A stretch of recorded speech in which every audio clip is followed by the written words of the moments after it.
Hello everyone.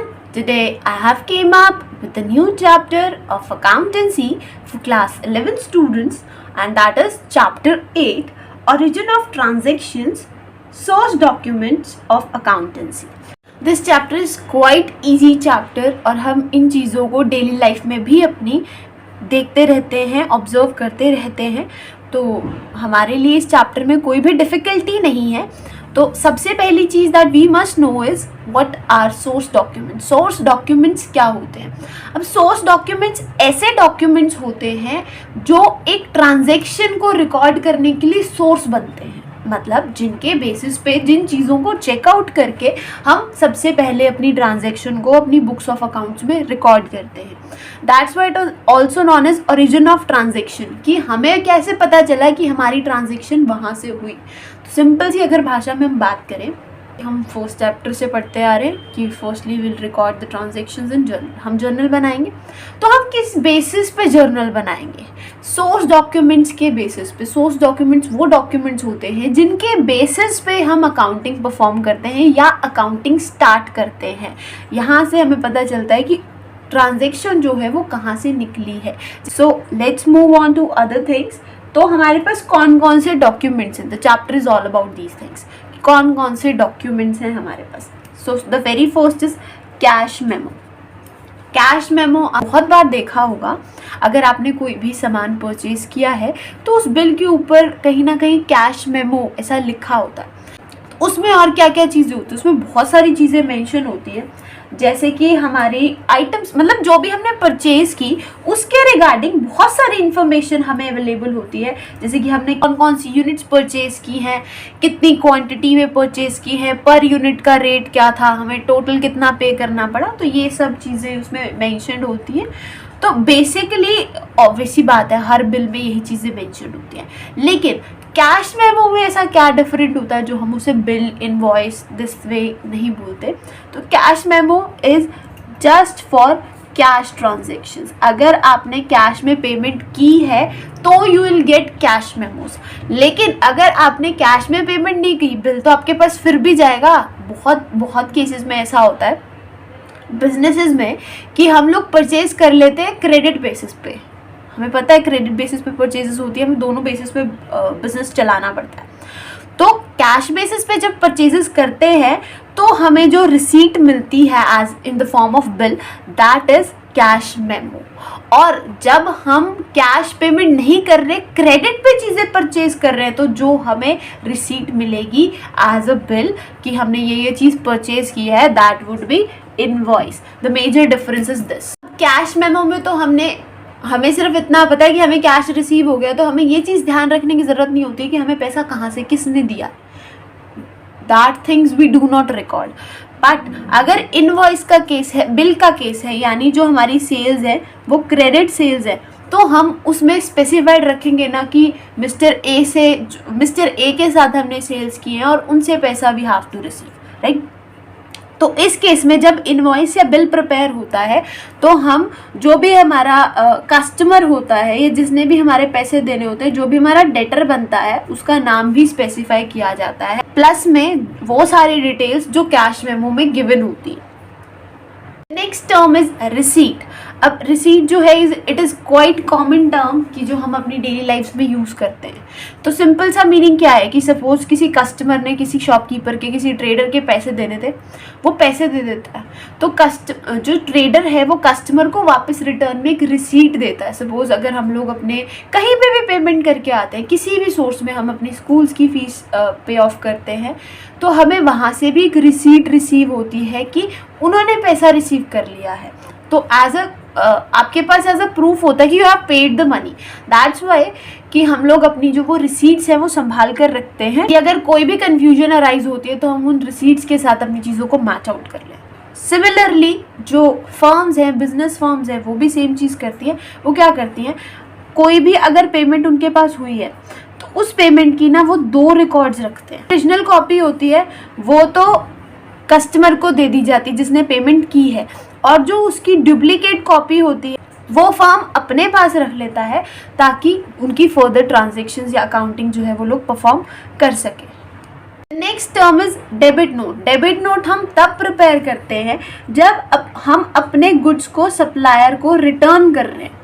हम अपने goods को सप्लायर को रिटर्न कर रहे हैं तो उस केस में, जैसे सपोज हमने 20 यूनिट्स परचेज की किसी सप्लायर से, XYZ सप्लायर से, तो अब हमें लग रहा है कि हमें उन 20 की नीड नहीं है, वी जस्ट नीड 15, तो 5 यूनिट्स हम रिटर्न कर देते हैं। तो वो 5 यूनिट्स के साथ हम एक डेबिट नोट प्रिपेयर करके देते हैं कि हमने ये गुड्स जो आपसे उस दिन परचेज किए थे एंड इतनी क्वान्टिटी में परचेज किए थे, बट नाउ कि हमारे पास रीज़न है, we do not want the extra, we are sending those 5 units back. सो हम पूरा एक रिटर्न प्रूफ देके जाते हैं डेबिट नोट का। तो इसमें भी हम क्या करते हैं, जैसे हम रिसीट की 2 कॉपीज़ बनाते हैं, ऐसे ही डेबिट नोट की भी 2 कॉपीज़ बनती हैं। ओरिजिनल वाली जो है वो सप्लायर को सामान के साथ भेज दी जाती है, और जो डुप्लीकेट है वो अपने रिकॉर्ड्स को रखने के लिए, अपने रिकॉर्ड्स को बनाने के लिए अपने पास ही रिटेन की जाती है। Now the next is credit note. अब क्रेडिट नोट क्या होता है? It would be opposite of debit note, क्योंकि क्रेडिट जो है वो डेबिट के अपोजिट होता है, हमें ये चीज़ पता है। तो क्रेडिट नोट क्या होगा, जब कस्टमर से हमारे पास सामान जो है वो वापस आएगा, कस्टमर हमें सामान रिटर्न कर रहा है, तो उस केस में जो है हम क्रेडिट नोट बनाते हैं। और ये क्रेडिट नोट जो है हम अगेन अपने कस्टमर को, जैसे वहाँ सप्लायर को सेंड किया जाता है, सिमिलरली यहाँ कस्टमर को, जैसे कस्टमर सामान वापस देके गया तो हम वहाँ उसे क्रेडिट नोट इशू कर देते हैं। और यहाँ पे भी सेम चीज़ है कि हम इनकी 2 कॉपीज़ बनाते हैं, एक जो ओरिजिनल जो है वो हम कस्टमर को दे देते हैं, और जो डुप्लीकेट है वो एज अ प्रूफ और फॉर मेकिंग अकाउंट्स हम अपने पास रिटेन करके रखते हैं। तो द प्रॉब्लम इज कि अब आप लर्न कैसे करेंगे कि डेबिट नोट कौन सा होता है, सप्लायर वाला होता है कि क्रेडिट नोट सप्लायर वाला होता है। So the thing is credit starts from C and C stands for customer as well। तो जहाँ पे क्रेडिट की बात आएगी वहाँ पे कस्टमर की बात आएगी। तो this is a trick, you can learn it this way. So the next thing is पे इन स्लिप। अगर हमने, बहुत लोगों ने अपने बैंक्स में पैसा डिपॉजिट कराया हो, आजकल डिजिटली हो रहा है, you can go for ATMs और there are several other options, तो अभी भी but still it is prevailing. Pay in slip क्या होती है? पे इन स्लिप एक ऐसी स्लिप है जब हमें बैंक में जाके पैसा डिपॉजिट कराना होता है तो हम उस स्लिप को फिल आउट करते हैं। तो उसमें हमारे पास बहुत सी चीज़ें होती हैं, लाइक अकाउंट नंबर, हमारी ब्रांच क्या है, डेट मेंशन करनी होती है, और डिपॉजिटर के सिग्नेचर्स चाहिए, हम कितना अमाउंट डिपॉजिट कर रहे हैं वो, इवन वहाँ पे एक डिनोमिनेशंस का भी कॉलम होता है।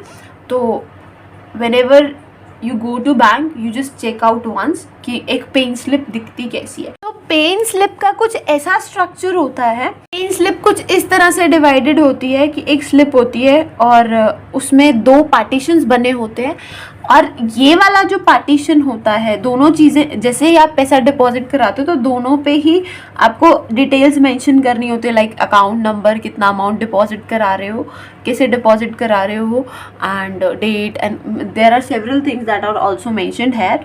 तो ये वाली जो रिसीट होती है, दोनों, जब आप पैसा डिपॉजिट कराते हो तो आपको जो भी वहाँ पे ऑथराइज पर्सन होता है दोनों स्लिप्स को साइन आउट करता है, पूरी पे इन स्लिप को साइन आउट करता है वो 2-3 जगह जहाँ भी उसके साइंस होते हैं, और वो फिर उसके बाद इतना पोर्शन टीयर ऑफ करके एज अ रिसीट आपको प्रोवाइड कर देता है कि आपके पास प्रूफ हो जाता है कि आपने पैसे डिपॉजिट फॉर्म में कराए थे। And the next is check. ये तो बहुत ज़्यादा प्रिवेलेंट चीज़ है, हमें सभी को पता है चेक क्या होता है। चेक हमें किसी भी एक पार्टी को दूसरी पार्टी को पेमेंट करनी है तो आप चेक का यूज़ कर सकते हैं। और ऑफ कोर्स अगर आप चेक का यूज़ करेंगे तो बैंक बीच में आएगा, और बैंक बीच में आएगा तो it would be quite legal. Now the next thing that comes to us is vouchers. Vouchers वो डॉक्यूमेंट्स होते हैं जो सोर्स डॉक्यूमेंट्स को बनाने में हेल्प करते हैं। हमें पता चला सोर्स डॉक्यूमेंट्स क्या होते हैं, तो अब वाउचर, सोर्स डॉक्यूमेंट की हेल्प से हम सबसे पहले वाउचर्स प्रिपेयर करते हैं, और देन उन वाउचर्स के बेसिस पे हम अपनी अकाउंटिंग की प्रोसेस को फर्दर कैरी आउट करते हैं। तो थोड़ा सा डिफरेंस होता है सोर्स डॉक्यूमेंट में और वाउचर्स में। सोर्स डॉक्यूमेंट जो है वो वाउचर को सपोर्ट प्रोवाइड करते हैं, और वाउचर सोर्स डॉक्यूमेंट से सपोर्टेड होते हैं, मतलब सोर्स डॉक्यूमेंट बेस होता है वाउचर बनाने के लिए। तो जो सोर्स डॉक्यूमेंट्स हैं उनसे डायरेक्टली हम जर्नल में ट्रांजेक्शन्स को रिकॉर्ड नहीं करते. After making vouchers we record the transactions in journal entries in the form of journal entries, right. So अब हमें यहाँ पे गिवन है there are 2 types of vouchers. The very first is cash voucher. As the name suggest कि cash vouchers are just for cash transactions and non-cash vouchers are just related to non-cash transactions जहाँ पे हम cash की use नहीं करेंगे. तो cash vouchers 2 तरह के होते हैं, डेबिट और क्रेडिट वाउचर्स. अब डेबिट वाउचर्स हम कब प्रिपेयर करते हैं, हम किस केस में डेबिट वाउचर्स को प्रिपेयर करते हैं, जब we have to make payments, जब भी हम पेमेंट्स करने वाले हैं तब हमें कैश वाउचर्स को, जितनी भी हमने पेमेंट्स की हैं उनके लिए हम डेबिट कैश वाउचर्स बनाते हैं. एंड जो भी चीज़ हमने रिसीव की है, जो भी हमें पैसा मिला है, we have received, we have earned the things, तो उस केस में हम, जब हमारे पास पेमेंट रिसीव होती है उस केस में हम क्रेडिट वाउचर्स बनाते हैं, क्रेडिट कैश वाउचर्स बनाते हैं. तो इनके कुछ एक एग्जांपल्स हैं. जैसे सपोज अब हमें पेमेंट करनी है, तो जब हम कोई परचेज करेंगे तब पेमेंट हो सकती है. अब परचेज किस चीज़ की, सामान खरीद लें, कोई इन्वेस्टमेंट खरीद लें, कोई फिक्स एसेट खरीद लें, कोई क्रेडिटर का पैसा देना एंड सो ऑन. और क्रेडिट के केस में क्या होगा, जैसे हमने कोई गुड सेल आउट किया तो ऑब्वियसली हमें पैसा मिलेगा, उसको रिकॉर्ड कर सकते हैं. इन्वेस्टमेंट करी तो उस इन्वेस्टमेंट पे अगर हमें कोई रिटर्न मिली है वो चीज़ रिकॉर्ड हो सकती है. फिक्स एसेट सेल किया एंड सो ऑन. किसी भी तरीके से अगर हमारे पास पैसा आ रहा है we will be preparing credit vouchers. अगर पैसा बाहर जा रहा है तो we will be preparing debit vouchers. अब नॉन कैश वाउचर्स क्या होता है, जो नॉन कैश ट्रांजेक्शन के लिए हो. जैसे जो हमने चीज़ें पढ़ी कि सपोज हमने कोई पेमेंट देनी थी बट अभी तक पेमेंट दी नहीं है, या हमें कोई पैसा रिसीव होना था और वो पैसा हमें रिसीव नहीं हुआ. तो इन दोनों केस में मतलब अभी कैश इन्वॉल्व नहीं हुआ, we are just working on credit terms, चाहे पैसा लेने की बात हो चाहे पैसा देने की बात हो. उस केस में हमारे पास we prepare non cash vouchers कि हमने अगर फिक्स एसेट परचेज किया, we are not made the payment, there is credit purchase, तो हम वहाँ पे नॉन कैश वाउचर्स बनाएंगे. इन्वेस्टमेंट अगर हमने परचेज करी है but we have not paid cash till now, that case also is considered. Then a different thing is कि हमारे पास कंपाउंड वाउचर्स कौन से होते हैं. कंपाउंड वाउचर्स वो होते हैं, जैसे सपोज कि हमने यहाँ तो एक एंट्री की बात की, बट कंपाउंड वाउचर में क्या होगा, जब हमारे पास या तो मल्टीपल ऑफ क्रेडिट वाउचर्स हो या कैश वाउचर्स हो या multiple of non cash vouchers हो. तो उस केस में मतलब हो सकता है एक चीज़ सिंगल हो, दूसरी ज़्यादा हो, दूसरी सिंगल हो, पहली वाली ज़्यादा हो. तो उस केस में भी प्रिपेयर कंपाउंड वाउचर्स की जहाँ पे हम एक या 2 चीज़ से ज़्यादा, दोनों चीज़ों को रिकॉर्ड कर रहे हैं और वो क्वांटिटी में ज़्यादा भी हैं. So that's it for this chapter. I hope you understood it well. So we'll be continuing the further chapters in upcoming videos. Till then, stay connected. Bye bye.